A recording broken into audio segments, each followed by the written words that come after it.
Hi friends, welcome back to our channel. Hi friends, ఇప్పుడు మనం కొన్ని కాంటెంట్ అండి, కంటిన్యూషన్ బిట్స్ మనకి ఇవి. లాస్ట్లో మనం వెయిట్ చూసాము. లాస్ట్లో దేంట్లో చూసామంటే ఉభయచరాల్లో మనం ఇవన్నీ చూసాం బిట్స్. నెక్స్ట్ వచ్చేసి మనం సరీసృపాల్లో 4 వర్తమాన సరీసృపాలను 4 క్రమాలుగా ఏర్పరిచారు. అవి ఏంటో చూద్దాం. ఫస్ట్ వచ్చేసి వెరీ వెరీ ఇంపార్టెంట్ అండి, మనకి రీల్స్లో కంపల్సరీగా అడిగే బిట్స్ అనమాట. కీలోన్ అంటే సముద్రపు ఆకుపచ్చ తాబేళ్ళు, టెస్టోడా భౌమ తాబేళ్ళు, ట్రియోనిక్స్ మంచినీటి తాబేలు. రెండో రకం ఏంటంటే టింకోసెఫాలియా, మూడో క్రమం క్రోకోడీలియా, 4వ క్రమం స్క్వామేటా. మనకి రింకోసెఫాలియాలో స్పీడోరన్లు సజీవ శిలాజం నీటికి పరిమితమై ఉంటుంది. నెక్స్ట్ వచ్చేసి క్రోకోడైలాస్ పాలిస్ట్రిస్ భారతదేశం మొసలి లేదా మగర్. అలిగేటర్స్ గెలిలియాస్ గానెటికస్ భారతదేశ గెవియల్ లేదా ఘారియల్. స్క్వామేటా క్రమంలో ఏమేమి చేర్చారంటే బల్లులు, తొండలు. హెమిడాక్టైలస్ గోడబల్లి, కెమెలియాన్ ఊసరవెల్లి, డ్రాకో ఎగిరే బల్లి. నెక్స్ట్ పాముల్లో అండి, స్క్వామేటాలో బల్లులు, పాములు, విషసర్పాలు, విషరహిత సర్పాలు అన్నమాట. పాముల్లో విషసర్పాలు, విషరహిత సర్పాలు. విషసర్పాలు అంటే ఏమో నాజా నాగుపాము, ఓఫియోఫాగస్ హన్నా, రాచనాగు, బంగారస్, కట్లపాము, క్రెయిట్ అనమాట. డబోయా వైపరా రసెల్లి, గొలుసు, రక్తపింజర. విషరహిత సర్పాలు ట్యాస్ అంటే రాట్ స్నేక్, జరిగొడ్డు. నెక్స్ట్ ట్రోపిడో నోటస్ అంటే నీటిపాము, నీరుకట్టె. ఇవన్నీ విషరహిత సర్పాలు. వీటిలో కూడా మనకు అడుగుతారండి కంపల్సరిగా, ఇది మనకు తెలిసి ఉండాలన్నమాట. సరీసృపాలలో ఎకిస్ కార్నెటాలో పృష్ఠ పొలుసులు రంపపు అంచు మాదిరిగా ఉండటం వల్ల దీన్ని సాస్కెల్డ్ వైపర్ అని పిలుస్తారు. నెక్స్ట్ వచ్చేసి ఎకిస్ కారినేట తలపై బాణం గుర్తు ఉంటుంది. ఎపిస్ కారినేట తలపై ఏ గుర్తు ఉంటుందని కూడా వస్తుంది బిట్టు మనకి, బాణం గుర్తు. పొడపాముల్లో గల లోరియల్ గర్తం ఉష్ణగ్రాహకంగా పనిచేస్తుంది. పొడపాములలో లోరియల్ గర్తం ఉష్ణగ్రాహకంగా పనిచేస్తుంది. పైథాన్లు బోవల ఆధార పొలుసులపై ఉండే ఆధార గర్తాలు. పొడపాములు లోరియల్ గర్తలకు క్రియా సౌమ్యంగాలు. నాగుపాము 3వ అధివష్టం కంటిని నాసికారంధ్రాన్ని కలిపితే అది నాగుపాము లేదా ప్రవాళ సర్పం. 3వ అధివష్టం కంటిని నాసికారంధ్రాన్ని కలిపితే అది నాగుపాము అండి, లేదా ప్రవాళ సర్పం అని పిలుస్తారు. సాధారణ నాగుపాములో 4.5 నిమ్నమోష్టాల మధ్య చిన్న క్యూనెట్ ఫలకం ఉంటుంది. సాధారణ నాగుపాములో 2 వరుసల్లో అమరిన అదోపుచ్ఛియా పొలుసులుంటాయి. రాచనాగులో ఆవస్కారం వరకు అదోపుచ్ఛియా పొలుసులు 1 వరుసలో, మిగతా భాగం 2 వరుసల్లో అమరి ఉంటాయి. నెక్స్ట్ చూడండి, కట్లపాము పృష్ఠాల మధ్యలో 1 వరుసలో షడ్భుజాకారపు కషేరు ఫలకాలు ఉంటాయి. నెక్స్ట్ వచ్చేసి విషసర్పాలలో గల కూరలు జంబిక దంతాలు రూపాంతరంగా చెందుతాయి అన్నమాట. కట్లపాములో విషసర్పాలలో కూరలు జంబిక దంతాలు అనేవి విష సర్పాలలో ఇవి కూరలు అనేవి జంబిక దంతాలు రూపాంతరం చెందుతాయి అన్నమాట.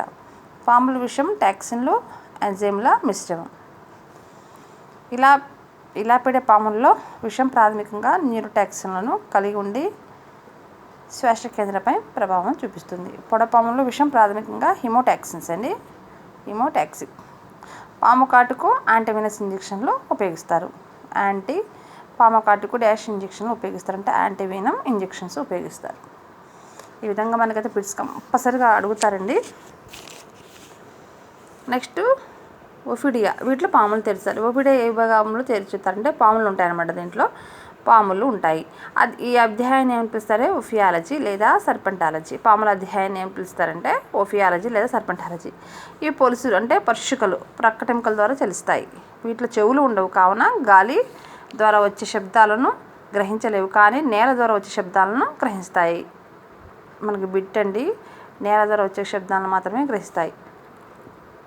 భూకంపాలను, సునామీలను ముందుగా మనకి ఎఫోడియా వర్గ పాములు అనేవి మనకు గుర్తిస్తాయి అన్నమాట. వీటిలో జాకబ్సన్ అవయవం గ్రహణ అవయవంగా ఉంటుంది. నాలుక 2గా చీలి గ్రాణ మరియు స్పర్శ అవయవాలుగా పనిచేస్తాయి. బాహ్యచర్మం పొలుసుతో పాటు కోల్పోయి కొత్త చర్మాన్ని ఏర్పరచుకుంటుంది. దీన్ని నిర్మోచనం లేదా మౌల్టింగ్ అని కూడా పిలుస్తారు. నిర్మోచనం లేదా మౌల్టింగ్ గుర్తుపెట్టుకోండి. మౌల్టింగ్ అంటే ఏంటని కూడా అడుగుతారండి. ఇది మాత్రం మనం కన్ఫ్యూజ్ అవ్వకూడదు. ఇప్పుడు బల్లులు, తొనలు వీటి గురించి అధ్యయనం చేసేయాన్ని సారాలజీ అని పిలుస్తారు. గోడలు అంటి పెట్టుకుని ఉంటే కాళ్లకు గాలి దిత్తులు లేదా అంటు మెత్తలు కలవు. గాలి దిత్తులు లేదా అంటు మెత్తలు కలవు. బల్లులకు, తొండలకు గోడలకు అంటి పెట్టుకోవడానికి సహకరించేవి ఏమి కలవని వస్తాయండి మనకి? గాలి దిత్తులు కానీ, అంటు మెత్తలు కానీ అనమాట.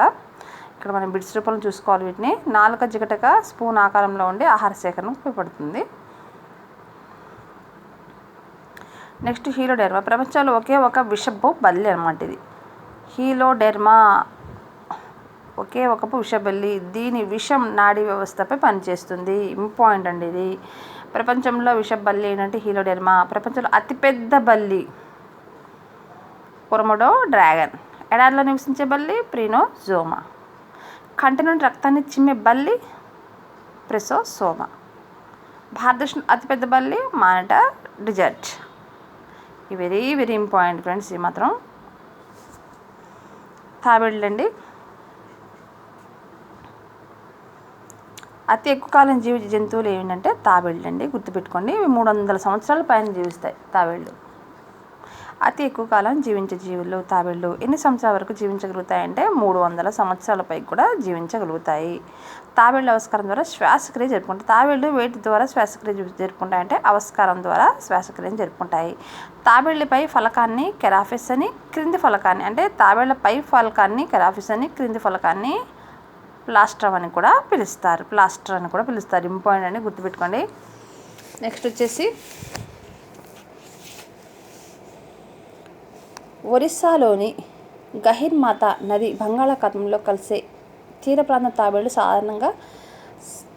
తాబేళ్ళు సందర్శన కేంద్రకంగా గుర్తింపు పొందింది. ఒరిస్సాలోని గహిర్మాతా నది దగ్గర గుర్తుపెట్టుకుని పోయింది. ఇది మనకి తాబేళ్ల సందర్శన కేంద్రకంగా మనకి గహిర్మాతా అనేది గుర్తింపు పొందింది. ప్రతి ఏటా వివిధ ప్రాంతాల నుంచి సముద్రం ద్వారా వేలాడే ఆలివ్ రీడ్లు తాబేళ్ళు నది తీరానికి వచ్చి గుడ్లు పడతాయి. అతిపెద్ద తాబేళ్ళు డెర్మటోకిలోన్. మంచినీటి తాబేళ్ళు టర్రాఫిన్. సముద్ర నీటి తాబేళ్ళు టర్టిన్. భూమిపై ఉండే తాబేళ్ళు టర్టైస్ అంటారు పిలుస్తారు. మొసడండి. వీటిలో మనకు కంపల్సరీ వస్తుంది బిట్. ఇంపార్టెంట్ అనమాట. మీరు మాత్రం ఏది మిస్ కావద్దు. బిట్స్లో అన్నీ ఒకసారి చూడండి. మొసళ్ళు జీవించి ఉన్న అతిపెద్ద సరీసృపాలు అనమాట. మనకి జీవించి ఉన్న అతిపెద్ద సరీసృపం ఏమిటి అని బిట్ వస్తుంది. మొసలి.